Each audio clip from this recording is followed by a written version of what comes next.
Greetings everyone, my name is Abhinav Srivastav and today I am present at the campus of GIMS Noida where we are acknowledging the Book Lovers Day, a day that is celebrated to acknowledge the impact that books have made on the lives of people. So come on, let's see what the opinion of a few students on the campus regarding this day are.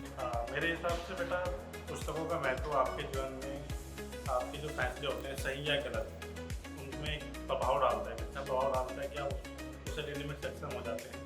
आपको मार्गदर्शित करती हैं ये कि हमें किस दिशा में और किस हिसाब से जाना चाहिए। हर बुक का एक अपना महत्व होता है।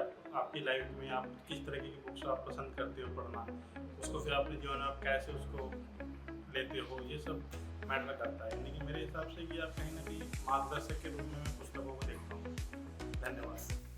Hi, I'm Vishal, a PhD student. I'm a musician, and being a musician, one of the books that has inspired me a lot was Diamonds of Post-Rufu. It's all about numerous artists struggling life and how they became victorious in their life and a full-time musician. So that is how that book has inspired me. And books are very important part of our lives because it helps us to open up our perspective.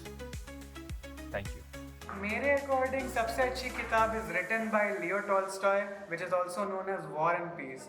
उसमें हमें पता चलता है कि how we can live in harmony with war and how we can just coexist, क्योंकि war तो होते ही रहेगा, हम लोग वॉर को रोक नहीं सकते हैं। हम लोग बस वॉर के बाद जो आफ्टर इफेक्ट है, आफ्टर शॉक है, उसके बाद कैसे जी सकते हैं वो हमें सीखना है। और लियो टॉल्स्टॉय की वॉर एंड पीस हमें यही सिखाती है।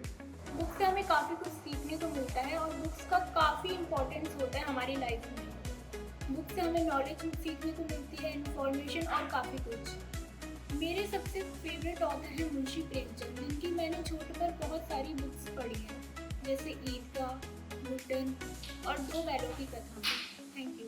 मुझे बचपन से ही बुक रीडिंग्स का शौक़ रहा है। तो बचपन में मेरे एक फेवरेट ऑथर थे जिनका नाम था चेतन भगत। उनकी जो स्टोरीज़ है वो मैं अभी भी पढ़ती हूँ।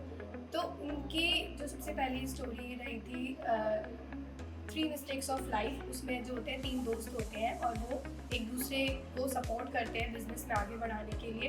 देन उनकी एक स्टोरी थी 1 इंडियन गर्ल, उसमें जो एक लेडी थी वो दूसरों को इंस्पिरेशन देती थी कि एक इंडिपेंडेंट लेडी को कैसे रिप्रेजेंट करती थी वो, एंड मैनी मोर। एंड अगर मैं हिंदी साहित्य की बात करूँ तो मुझे मुंशी प्रेमचंद जी जो थे बहुत उनकी जो कथाएँ थी, उनकी जो पोइट्री थी मुझे बहुत इंस्पिरेशन करती थी और अभी भी मैं उनकी जो कहानियाँ हैं वो सुनती हूँ। Thank you. So that was the opinion of a few students that we met at the GIMS Noida campus. Thank you for watching.